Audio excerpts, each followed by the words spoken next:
Salut, ici Maps! Aujourd'hui, je vous fais un tag. Oui, un tag. Parce que Signé Daphné m'a tagué dans le tag une chanson, un livre qui a passé un petit peu sur Booktube. J'ai essayé de trouver c'est qui la personne qui l'a parti, cette tag-là, mais je ne l'ai pas trouvé. Donc, si je le trouve d'ici par Pierre qui édite, je vous mets ça en barre d'informations, sinon désolé. Mais merci à toi. Je veux juste vous dire que je me sens un peu pionnière parce que en 2019, le 21 juin 2019, j'ai lancé une vidéo qui se nommait Musique et livres avec Maps. En fait, c'était la journée de la musique, la fête de la musique, le 21 juin. Et donc, j'avais fait ce processus de jumeler des livres et des chansons qui me faisaient penser l'un et à l'autre, ou tout simplement, dans un livre, il y avait la mention d'une chanson. Et donc, je me sens un peu pionnière. Est-ce que c'est moi, la personne qui a parti ça? Je ne pense pas. Mais ça me faisait bien rire parce que j'étais comme, il me semble que j'ai déjà fait un concept similaire. Par contre, à l'époque, c'était plutôt l'inverse. Je lisais un livre, puis les livres me faisaient penser à une chanson. Ici, on fait le contraire. Donc, on cherche des chansons qui ont été importantes dans notre vie et on y jumelle un livre. Là, il y a des personnes qui les ont séparés par décennies. Moi, non. Je vous ai fait ma vie dans une vidéo. Puis, je me suis rajouté une autre contrainte, des chansons bleues et des livres bleus. Ben oui, j'étais assez fatigante avec ce concept-là, assez intense, oui, intense de chez intense. Lorsque j'aime un concept, c'est comme ça. Écoutez, je viens de Chicoutimi, on peut sortir la fille du bleu, mais on peut pas sortir le bleu de la fille. C'est ça qui est ça. Donc aujourd'hui, je vous fais le tag, une chanson, un livre, tout bleu. Et, triple contrainte, je me suis dit que j'allais arrêter de vous raboter les oreilles avec les mêmes livres que je vous vante encore et encore et encore. Donc, je vais sortir des livres un petit peu des boulamites, que ça fait peut-être longtemps que je vous en ai pas parlé, ou que je vous en parle pas souvent, et c'est ça qui est ça. Parce que c'est ça les la misère, on dirait que les tags, c'est que c'est tout le temps les mêmes livres qui reviennent dans ma tête lorsque je pense à certaines catégories. C'est comme si des livres qui sont faits pour toutes ces catégories. Donc, sans plus d'introduction, allons-y, allons-y, dans ma mémoire, ma nostalgie, et je vous embarque sur un Maps Voyage avec moi. Alors, on commence avec une chanson de 1994. Pour vous situer, j'ai 3 ans, mais ce n'est probablement pas à cette époque que j'écoutais cette chanson. En fait, mes parents sont et ont toujours été des grands amateurs de musique. Mon père a travaillé même dans un magasin de musique et j'avais une cassette.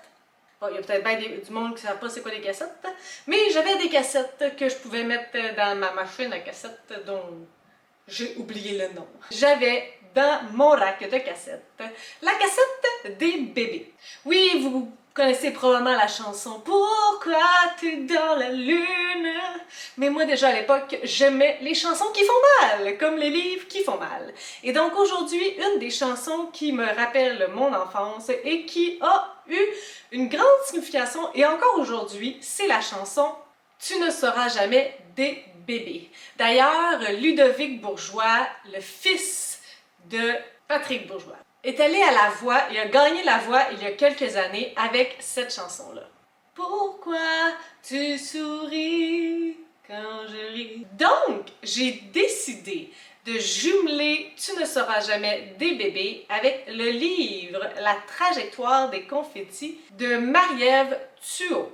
C'est un livre que j'ai lu dans le cadre des rendez-vous du premier roman l'année dernière et en fait qui a gagné le concours du côté des livres québécois. Ce que je trouvais intéressant dans ce livre-là, c'est que l'on axe beaucoup sur les relations interpersonnelles. On suit différents personnages qui ont différentes relations avec leur sexualité, avec leurs besoins, avec leur orientation sexuelle. Ça fonctionne pas tout le temps. C'est pas tout le temps possible de le dire qu'on a une attraction pour l'autre. C'est pas toujours réciproque non plus. Donc pour cette vague de relations complexes, ça m'a fait penser à ce livre-là. D'ailleurs, j'ai fait une vidéo complète sur le livre. Vous savez que j'ai une mémoire de poisson rouge, donc je ne pourrais pas vous en faire un résumé aujourd'hui on the side. Mais si ça vous intéresse d'en savoir plus, vous pouvez aller voir ça. On continue avec la nostalgie.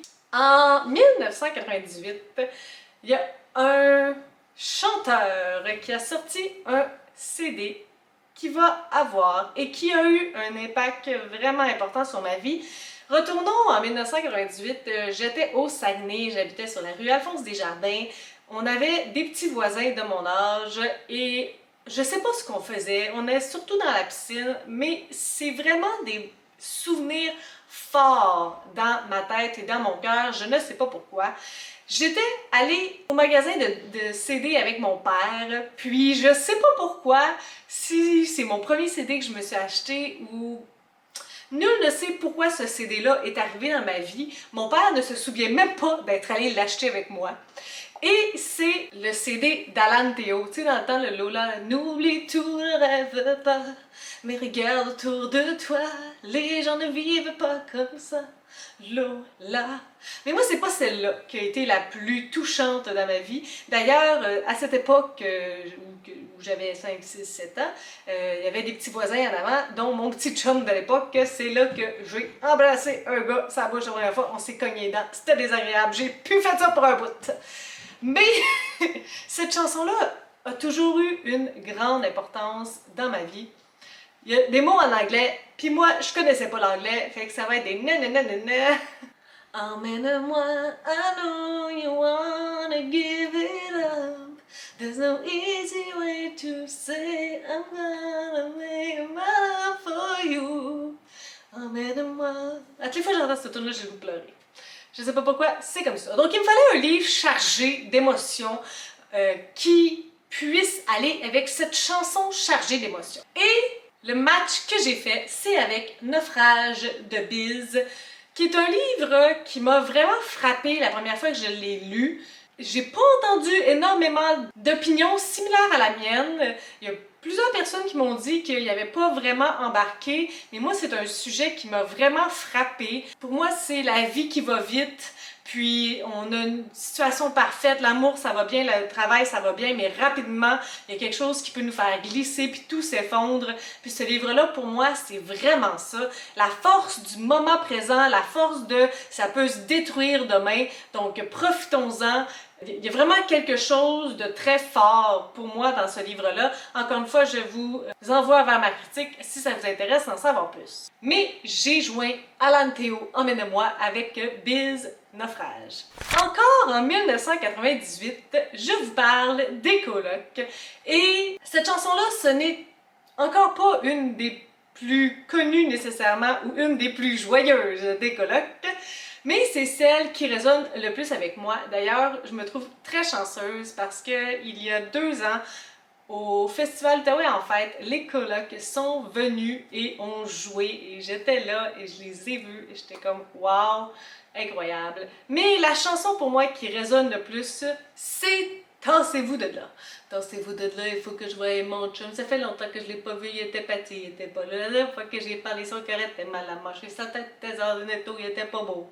Il y avait de la côte des yeux, des roues dans le sang, il y avait tout son corps qui penchait par en avant. Il avait le goût de vomir, il avait envie de mourir. Qu'est-ce qu'on fait dans ce temps-là? Moi j'avais le goût de m'enfuir. Je l'ai laissé tout ça sur le bord de la catastrophe. Ouais, c'est ça. Donc, tassez-vous de là. C'est pas une chanson joyeuse, c'est une chanson que ton chum, il va vraiment mal. Puis c'est comme tassez-vous de là.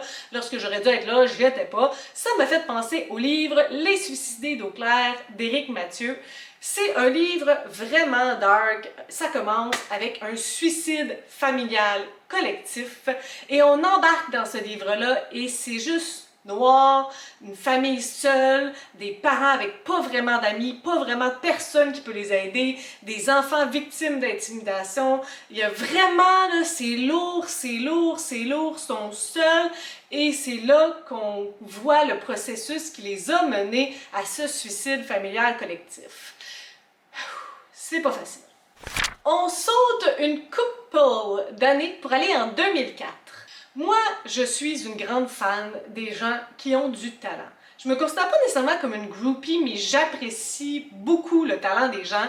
Lorsque Star Academy est arrivé, moi j'étais aux premières loges. De toute façon, j'avais l'âge parce que le premier Star Academy c'était en 2003.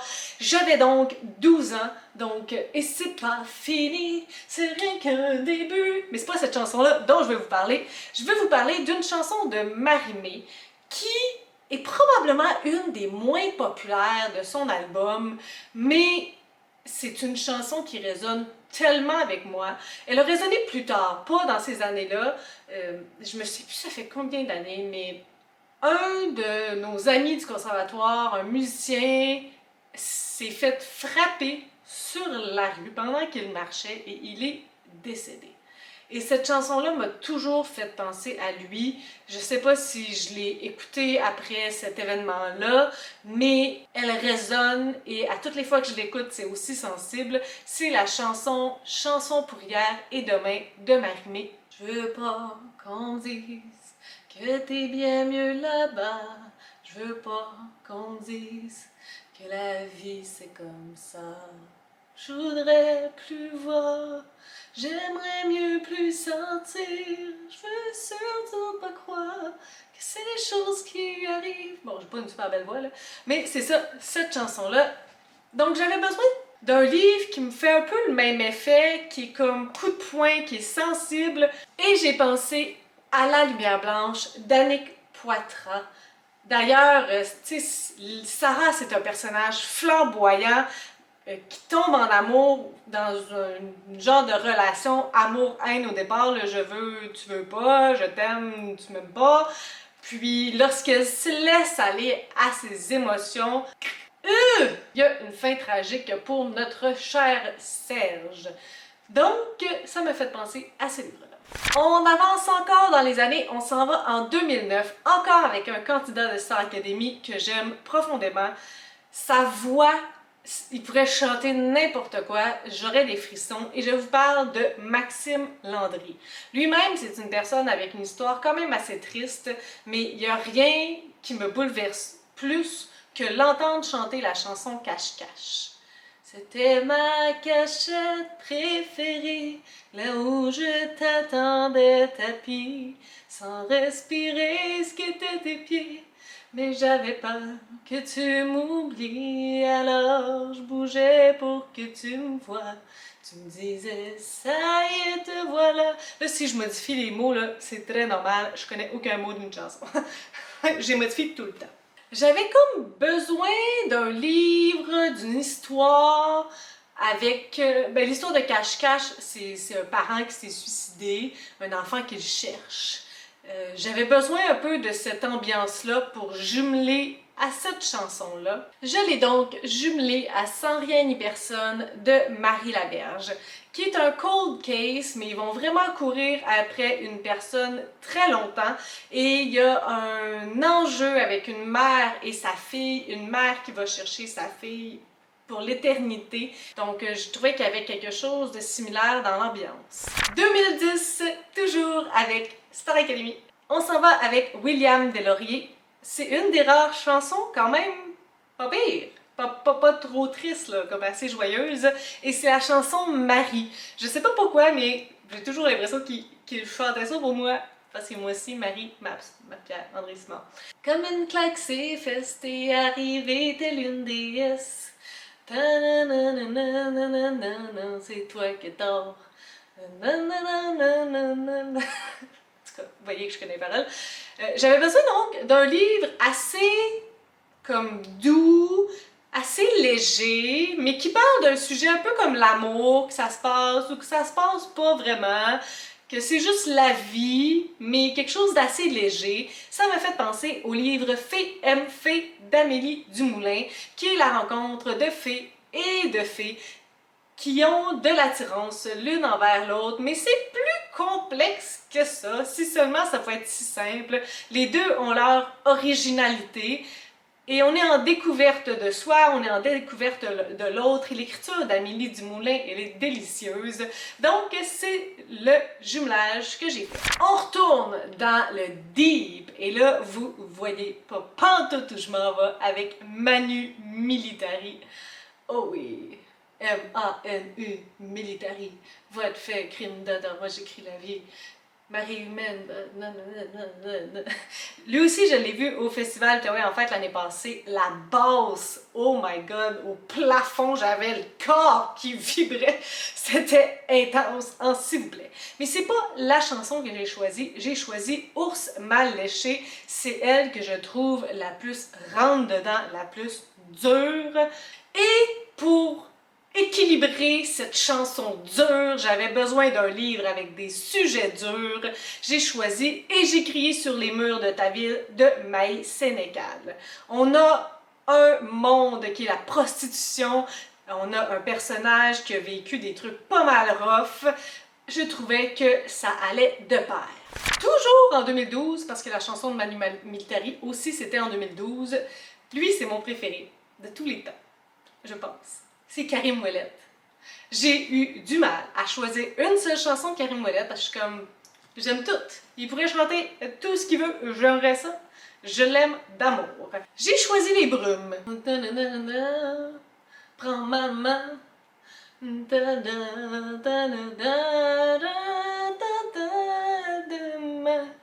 Comme le monde sombre à la fin.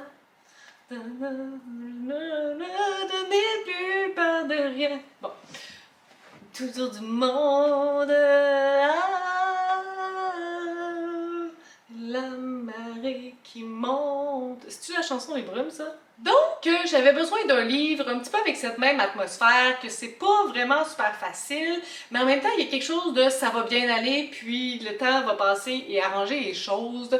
J'ai donc choisi Adam de Samuel Champagne, qui est un livre sur les relations familiales, les relations interpersonnelles, la découverte de soi, de ses premiers amours, que oui, il y a des situations ponctuelles qui sont pas faciles comme des bombes, mais qu'au final, on va réussir à s'en sortir. C'est probablement bien tiré par les cheveux, mes jumelages, mais c'est ça qui est ça. Un autre de mes favoris, c'est Marc Dupré. Encore une fois, j'aurais pu choisir une tonne de ses tunes parce que Marc Dupré chante pour mon âme, puis il y a des chansons qui ont vraiment des significations très importantes dans ma vie, entre autres Ton départ.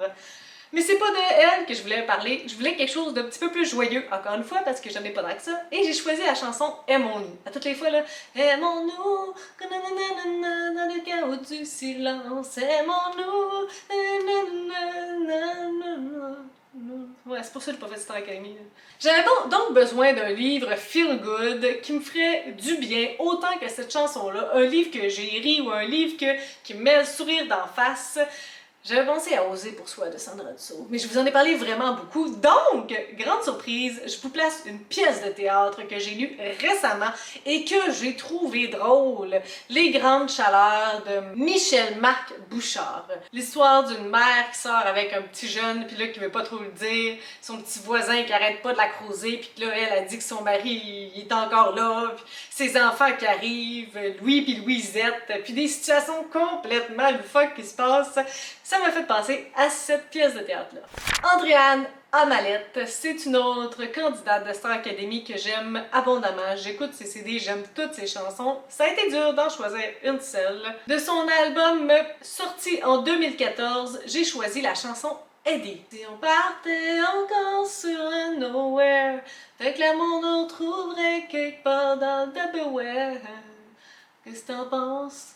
On se laisse une autre chance? Donc, on comprend que c'est comme deux amoureux qui pensent essayer de recoller les choses. Ils se disent, on s'en va dans le nowhere pour une couple de jours, puis on oublie tout ça, on se remet ça ensemble. Il y a comme un petit ton joyeux malgré tout dans tout ça. J'ai décidé de le jumeler avec le livre Elle de Gianni Deveau. Parce que c'est un peu la même chose, on a des personnages qui sortent de situations vraiment difficiles, puis il y a comme l'amour qui arrive, mais on est comme pas prêt à le laisser entrer, puis il y a ce jeu de va-et-vient, de je t'aime, toi tu m'aimes pas, me veux-tu, je te veux pas, qui me fait penser à cette chanson-là. Et pour finir en beauté, je termine avec Tremblay de son nom long, Maxime Desbiens-Tremblay, qui jouait Manolo dans Randam. Mais lui, il a une belle petite voix qui accroche, qui arrache. Et j'ai choisi la chanson Ça va, ça va. Ça va, content d'être là. content d'être là avec toi. Et celui-là me donnait beaucoup plus de fil à retordre, mais il y avait comme une émotion de positivisme qui m'a fait penser à mon humoriste préféré, qui est Jérémy Demé.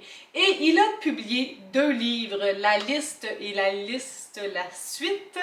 Je n'ai pas lu le deuxième, mais j'ai lu la liste, donc j'ai jumelé ces 2 ouvrages-là ensemble. Je pense que je vous ai jamais fait de vidéo par contre sur Jérémy, je l'avais vraiment lu avant ma chaîne, mais c'est ça que je vais décider quand même. Alors j'espère que vous avez apprécié cette vidéo, ma foi loufoque, que vous m'en voulez pas pour mes explications si peu claires, mais que vous appréciez la petite vague dans mes souvenirs de jeunesse, dans mon brin de nostalgie. Et sur ce, là, si vous avez envie de le faire, faites-le. Hein? J'ai pas de chanson plus récente, mais qu'est-ce que je préfère, c'est peut-être de faire une version pas bleue.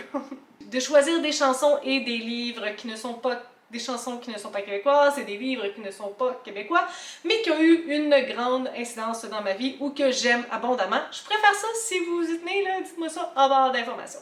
Sur ce, c'est question des critiques, des commentaires, n'hésitez pas à le faire en dessous de ma vidéo. Je publie des vidéos assez fréquemment dans une semaine. Si vous avez aimé cette vidéo, n'hésitez pas à mettre un petit pouce ou à vous inscrire à ma chaîne. Et sur ce, je vous souhaite de bonnes lectures.